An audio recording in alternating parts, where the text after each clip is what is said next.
Meus queridos, abra sua Bíblia no Evangelho de Lucas, capítulo 8.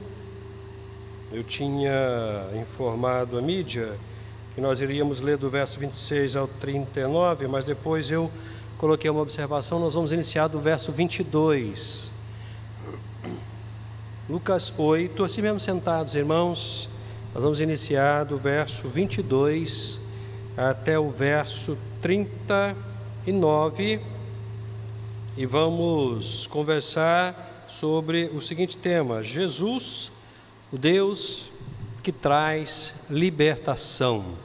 Jesus, o Deus que traz libertação. Certo dia, Jesus entrou num barco com os seus discípulos e disse-lhes: vamos para outra margem do lago, e partiram. Enquanto navegavam, ele adormeceu, e caiu um vendaval sobre o lago, e o barco foi se enchendo de água, a ponto de estarem em perigo. E aproximando-se dele, despertaram-no, dizendo: Mestre, mestre, vamos morrer. E ele, levantando-se, repreendeu o vento e a fúria da água, e estes cessaram, e veio a calmaria. Então lhes perguntou: onde está a vossa fé? Atemorizados, eles se admiraram e diziam uns aos outros: quem é este que dá ordens até aos ventos e à água, e eles lhe obedecem? E chegaram à terra dos Gerazenos, defronte da Galileia. Logo que desembarcou, um homem da cidade saiu-lhe ao encontro, possesso de demônios, havia muito tempo não vestia roupa, nem morava em casa, mas nos sepulcros. Quando ele viu Jesus, gritou, prostrou-se diante dele e exclamou em voz alta: que tenho eu contigo, Jesus, Filho do Deus Altíssimo? Imploro-te que não me atormentes. Porque Jesus ordenara aos espíritos impuros que saísse do homem, pois já havia muito tempo que se apoderara dele, e prendiam-no com algemas e correntes, mas ele, quebrando as correntes, era impelido pelo demônio para lugares desertos. Jesus lhe perguntou: qual é o teu nome? Respondeu ele: Legião, porque muitos demônios haviam entrado nele. E rogavam a Jesus que não os mandassem para o abismo. Andava pastando ali no monte uma grande manada de porcos. Rogaram-lhe então que lhes permitisse entrar neles, e ele permitiu. E depois de saírem do homem, os demônios entraram nos porcos, e a manada precipitou-se pelo despenhadeiro no lago e afogou-se. Quando os que cuidavam da manada viram o que aconteceram, fugiram e foram anunciá-lo na cidade e nos campos. E o povo saiu para ver o que havia acontecido e foi ao encontro de Jesus, e acharam um homem de quem havia saído os demônios, sentado aos pés de Jesus, vestido e em perfeito juízo, e ficaram atemorizados. Os que viram aquilo lhes contaram como o endemoniado fora curado. Então, todo o povo da região dos Gerazenos rogou a Jesus que fosse embora, pois estavam com muito medo. Então ele entrou no barco e voltou. Mas o homem de quem havia saído os demônios pedia-lhe que lhe permitisse ficar com ele. Mas Jesus o mandou para casa, dizendo: volta para a tua casa e conta tudo o que Deus te fez. E ele foi, anunciando por toda a cidade tudo quanto Jesus lhe havia feito. Palavra do Senhor, belíssima palavra. Oremos. Ó Deus, nós estamos diante do Senhor, clamando por misericórdia, pedindo que o Senhor, em nome de Jesus, fale aos nossos corações de uma forma muito especial. É a nossa oração. Amém, Senhor, e amém. Jesus, o Deus que traz libertação. Eu queria iniciar essa nossa conversa fazendo algumas considerações que eu acho que são muito importantes, principalmente no que diz respeito à nossa capacidade de acreditar em Deus e nas coisas que são pertinentes ou referentes a Deus e ao mundo espiritual. A primeira coisa que eu gostaria de considerar com você, a partir do texto, e não apenas deste texto, mas de todos os evangelhos, é a seguinte verdade: demônios existem e causam prejuízos terríveis na vida das pessoas. Você pode até não acreditar na existência de espíritos malignos, de demônios, mas isso não vai fazer a menor diferença para eles. Isso não vai fazer a menor diferença, porque na verdade eles não existem em função da nossa crença ou deixam de existir em função da nossa não crença. Eles existem por si mesmos e vieram para roubar, matar e destruir. O texto que nós lemos mostra isso. Um homem possesso há muitos anos, que nem roupa usava, com uma força absolutamente fantástica a ponto de quebrar correntes. Ninguém conseguia segurá-lo. Ninguém. E como se não bastasse, aquele homem possuía uma legião de demônios no seu corpo. Não sei se você sabe, mas essa expressão legião, ela tem uma relação muito direta, até porque o texto foi escrito nessa época, né, com os soldados de Roma. Era uma parte específica de todos os soldados de Roma, constituído de aproximadamente 5 a 6 mil soldados. 5 a 6 mil soldados.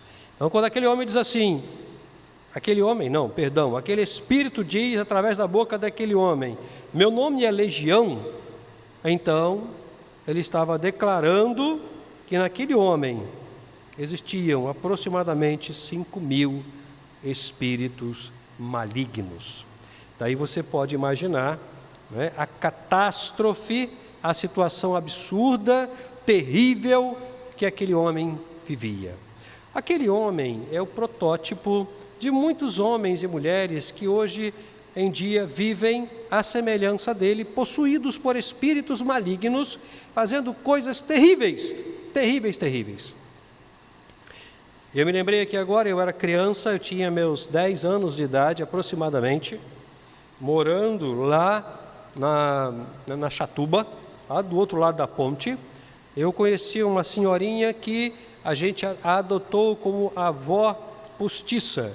Era uma senhora muito idosa, muito carinhosa, muito meiga, e nós, crianças, eu e meus irmãos, eu mais velho, com 10, 11 anos aproximadamente, e lá em casa é uma escadinha, né? Agora minha irmã está com Jesus.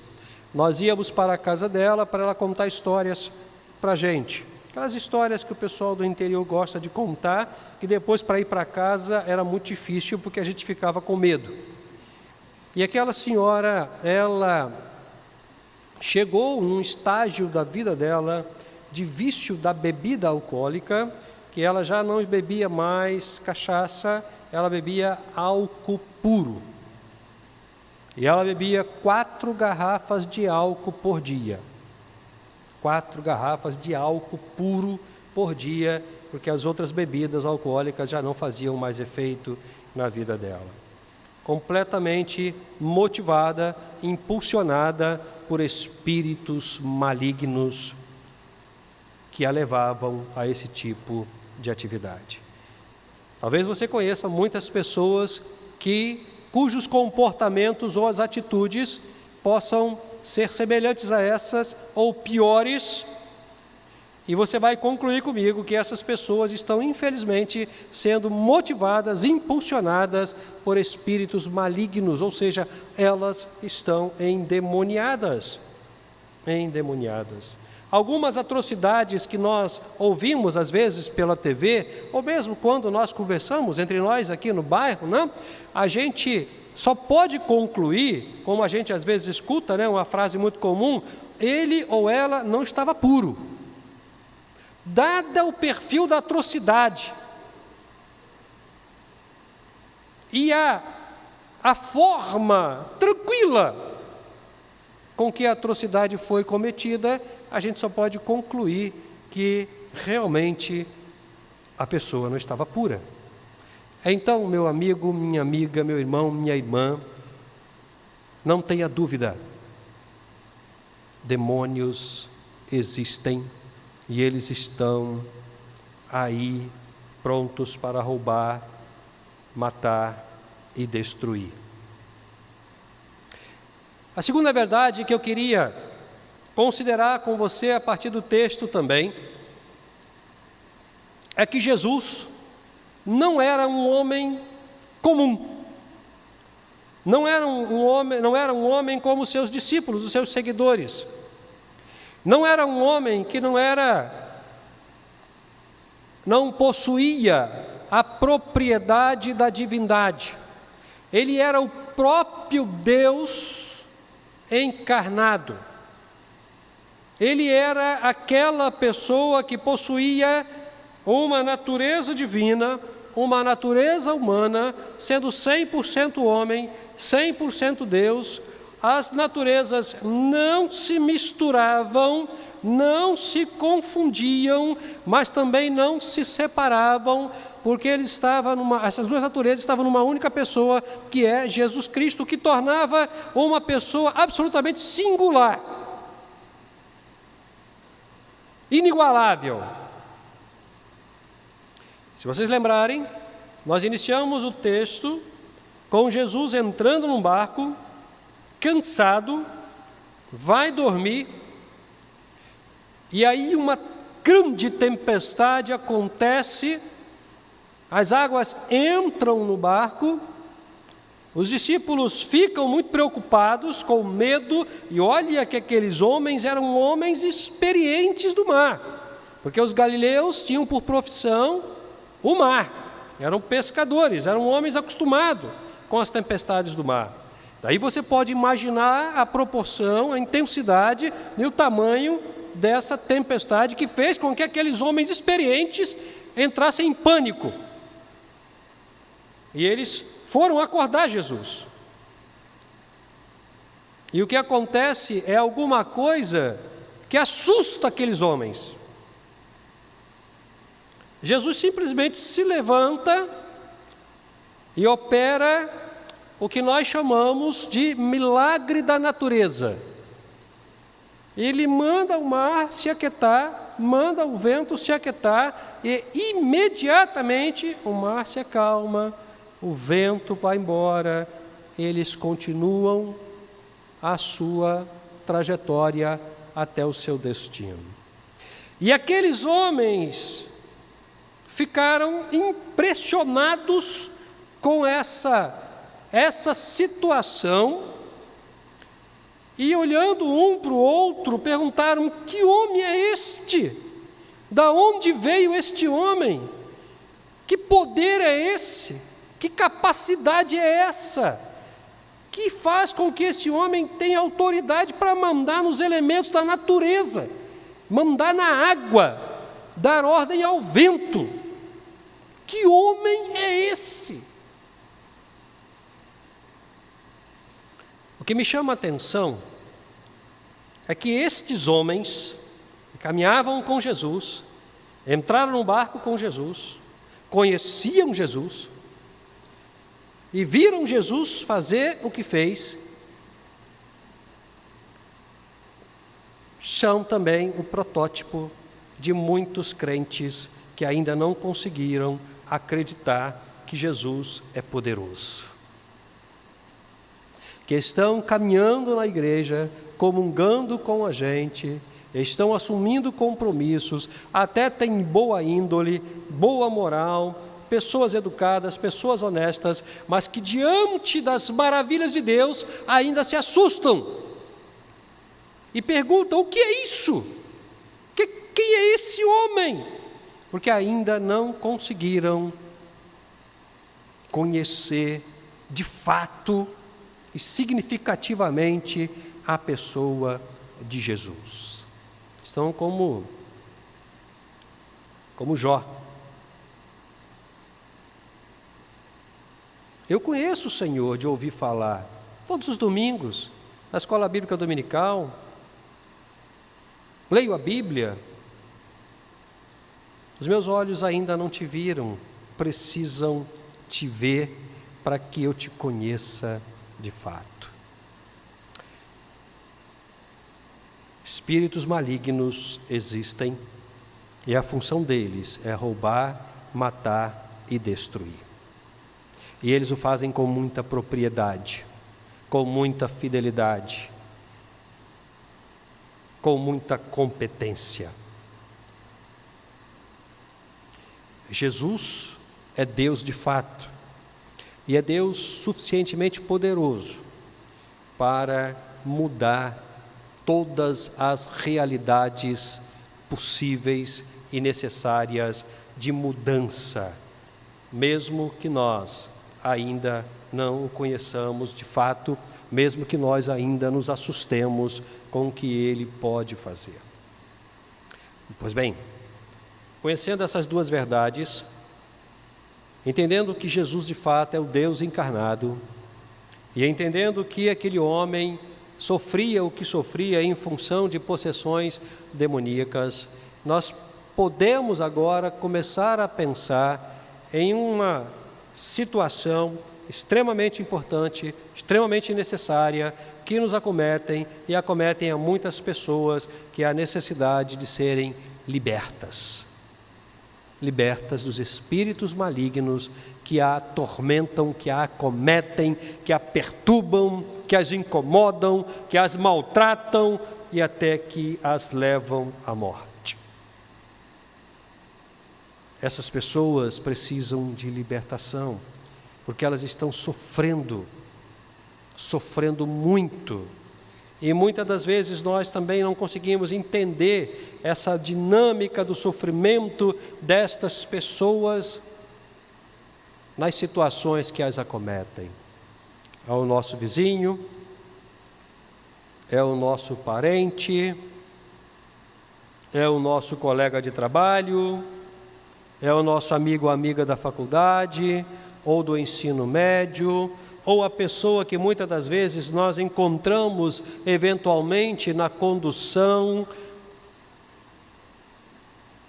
Quem nunca foi abordado por uma pessoa na rua pedindo por misericórdia um prato de comida? Quem nunca foi procurado por um vizinho amigo ou por um parente pedindo uma ajuda financeira porque não tinha dinheiro para pagar os seus compromissos? Quem nunca foi procurado em casa para que fizesse uma oração específica por uma pessoa completamente entregue ao vício da bebida, ou das drogas, ou da criminalidade, e o pai ou a mãe foi lá, sabendo que você é crente, e pediu: pelo amor de Deus, ore pelo meu filho, ore pela minha filha? Todos nós já experimentamos de alguma forma, em algum momento, esse tipo de abordagem, porque essas pessoas precisam ser libertas. Elas são escravas do pecado, elas são filhos da desobediência e elas estão submissas às influências dos espíritos malignos. Por que eu estou te falando isso? Porque a Bíblia nos chama a atenção para que nós mudemos a forma de olhar para estas pessoas, para termos misericórdia, porque elas são vítimas de uma estrutura diabólica e satânica que todos os dias manda milhares, talvez milhões de pessoas para o inferno. A Bíblia nos chama a atenção para olhar para estas pessoas e ver nelas o fruto da malignidade, o fruto do pecado, a escravidão, a dor do mal, que elas carregam sobre as suas vidas, sobre os seus ombros, e às vezes não conseguem nem andar de forma correta. Quando Jesus chega ao seu destino, este homem vai a ele e acontece algo absolutamente maravilhoso. Todas as pessoas daquela cidade conheciam aquele homem, conheciam o perfil daquele homem, tinham medo daquele homem, mas Jesus não. Jesus não. Ele vem a Jesus, levado pelos espíritos malignos. Jesus vai até ele e dá uma ordem àqueles espíritos: saiam deste homem, ele não pertence a vocês, ele é minha propriedade, ele é amado de Deus, ele é importante para a sua família, ele é importante para essa sociedade. Saiam dele, não os escravize mais. E aqueles espíritos saem de uma forma um tanto quanto singular, entrando em uns porcos, mas isso é um detalhe que não deve nos chamar a atenção. Aqueles porcos se precipitam e morrem. O que deve nos chamar a atenção é que aquele homem que não se vestia mais, que andava feito um animal, completamente endemoniado, estava sentado, bem vestido, aos pés de Jesus, quando ele foi liberto dos espíritos malignos.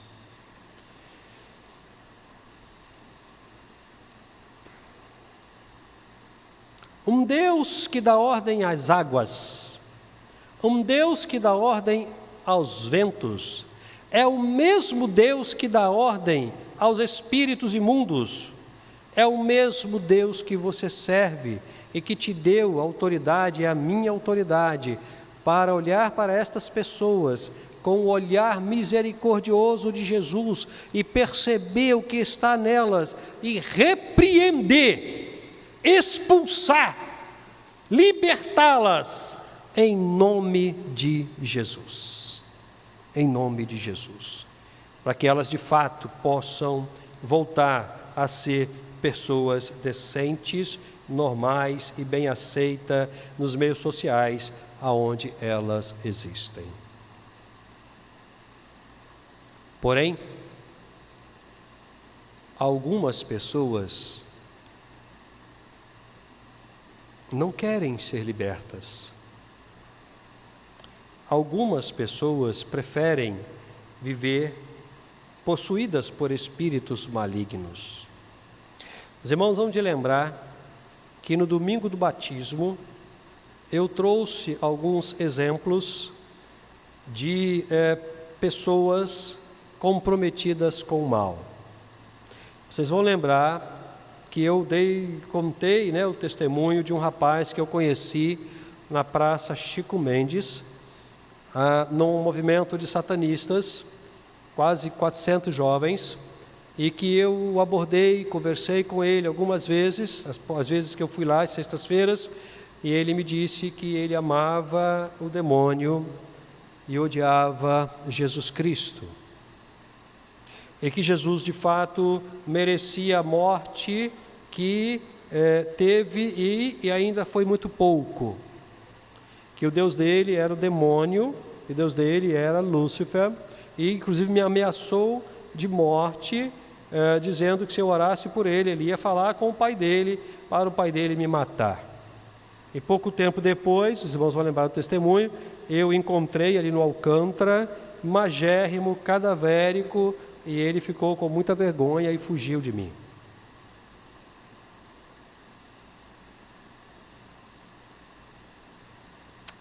Algumas pessoas não querem. Mas elas não querem porque deliberadamente não desejam ser libertas dos espíritos malignos. Uma das faculdades mais cruéis de Satanás é mudar a forma de pensar daqueles que são possuídos por ele. Muda completamente a forma de pensar. E aí a pessoa está vivendo num mal absolutamente absurdo, cruel, mas ela está entendendo que aquilo é um bem, que aquilo lhe faz muito bem. Ela não consegue compreender que a vida que ela leva é uma vida de escravidão. Pelo contrário, ela se sente liberta. Ela se sente liberta. Pastor Levi, eu já contei esse testemunho aqui, uma vez contou um testemunho de um pastor amigo dele, lá no Rio, trabalhando numa empresa, pastor dando testemunho, um colega o desafiou. Vocês crentes não podem fazer nada, né? Podem fazer nada, absolutamente nada, vocês não têm vida. Ele disse, não, nós podemos sim, nós podemos fazer qualquer coisa. Então eu duvido, prova para mim que vocês podem fazer qualquer coisa. Vamos sair logo mais. Tá bom, vamos sair logo mais. E aí acabou o expediente, saíram os dois, o pastor mais o colega, e eles foram então para um bar. Chegando no bar, eles pediram lá 2 copos, pediram a bebida alcoólica, o colega do pastor pegou a bebida e bebeu. O pastor pegou o copo, levou até a boca e voltou com o copo para a mesa. Não bebeu.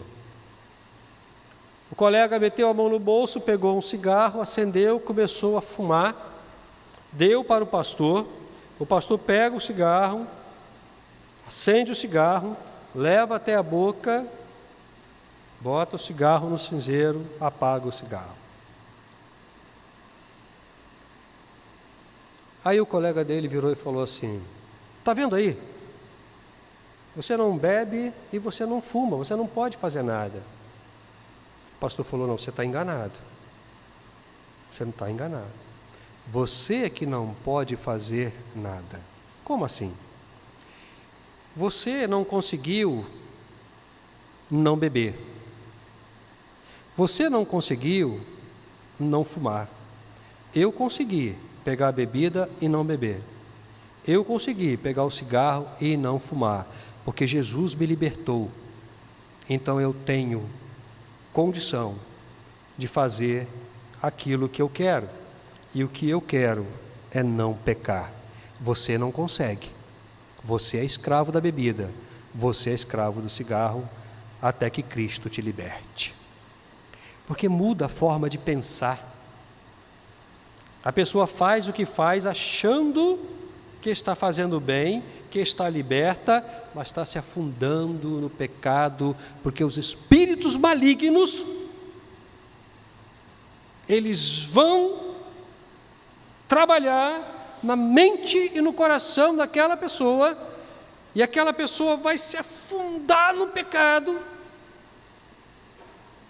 vai encher o corpo de estigmas, de imagens, de manchas, de pinturas, vai mudar completamente a sua fisionomia, vai cortar aqui, cortar ali, meter piercing para tudo quanto é lado, mudar até a fisionomia, achando que está liberta,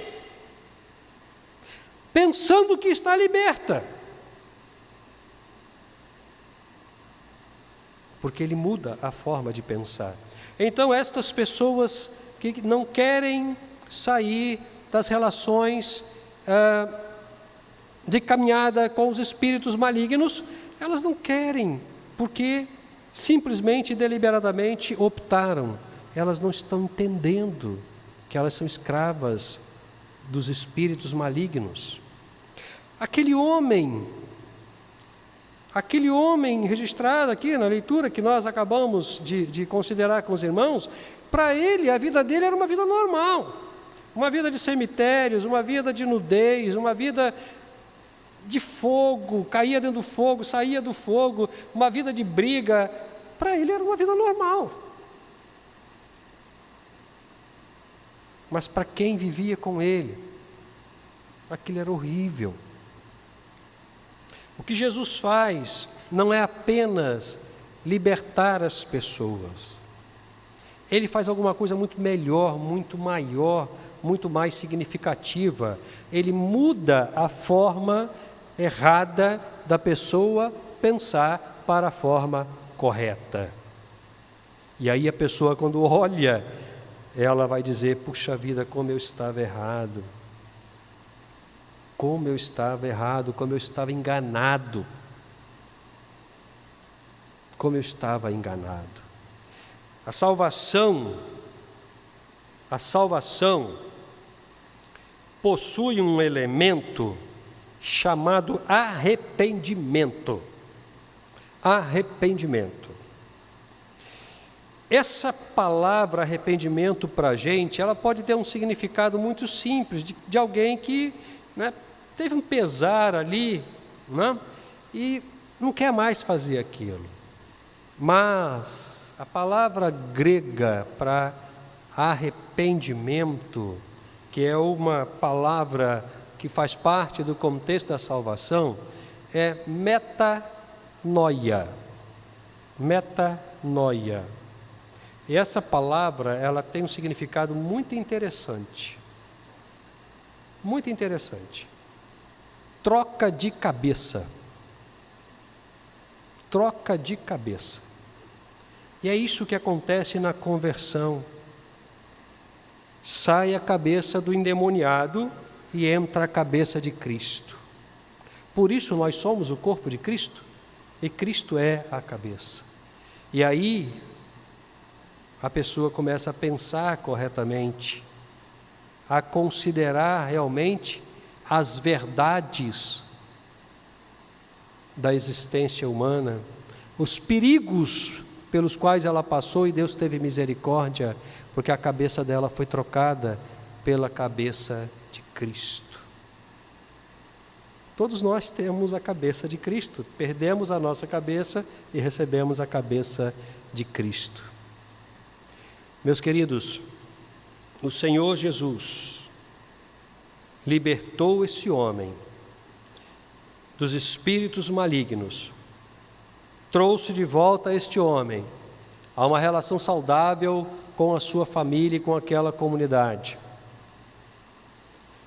Esse processo de libertação, ele é um ensinamento para a Igreja de Cristo, que imbuída do poder do Espírito Santo, tem a autoridade de Jesus para, em levar a mensagem do Evangelho, também repreender espíritos malignos que escravizam as pessoas e, principalmente, que não as permitem pensar corretamente.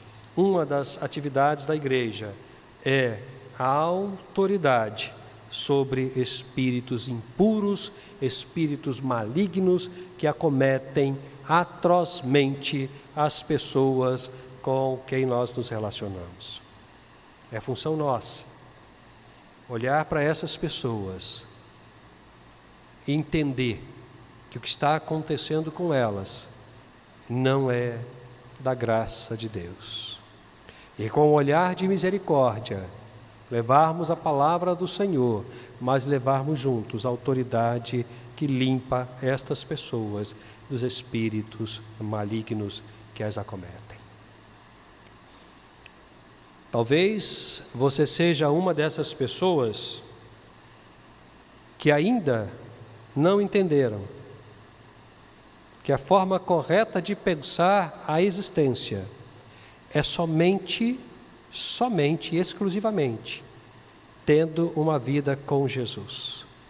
Talvez você ainda seja escravo de uma consciência pecaminosa, entendendo que aquilo que você faz não tem nenhum problema, não te causa nenhum prejuízo. Talvez você esteja pensando que tudo que nós estamos falando aqui não passa de balela, de historinha, de uma simples leitura de um livro que foi escrito há milhares de anos atrás e que não tem nenhum significado. Tenha cuidado com isso, porque se você está pensando desta forma, você ainda não tem a mente de Cristo. E se você não tem a mente de Cristo, você tem as informações diabólicas que condicionam a sua forma de pensar de maneira errada e te escravizam no pecado que você está vivendo. Então é a hora de você ser liberto por Jesus, a exemplo deste homem, porque Jesus é o Deus que dá ordem às águas, dá ordem aos ventos e dá ordem às águas e aos ventos para Jesus é tão simples quanto mudar a sua vida, quanto mudar a sua forma de pensar, quanto tornar você uma nova criatura, quanto dar a você a mente dele para que você pense corretamente e seja feliz e liberto desses males que te acometem, dessas correntes que te prendem. É a hora de você entregar a vida para Jesus e dizer: Senhor Jesus, me liberte desses pecados, dessa escravidão, dessas correntes atrozes, duras, difíceis. Eu quero mudar a minha forma de pensar, eu quero parar de pecar, eu quero me libertar completamente de todos os males que me acometem, que me incomodam. Eu quero ser uma pessoa livre, completamente livre, e somente o Senhor pode me libertar. Por isso eu quero entregar minha vida para o Senhor, eu quero entregar a minha vida para o Senhor, para te servir, porque somente o Senhor pode me libertar.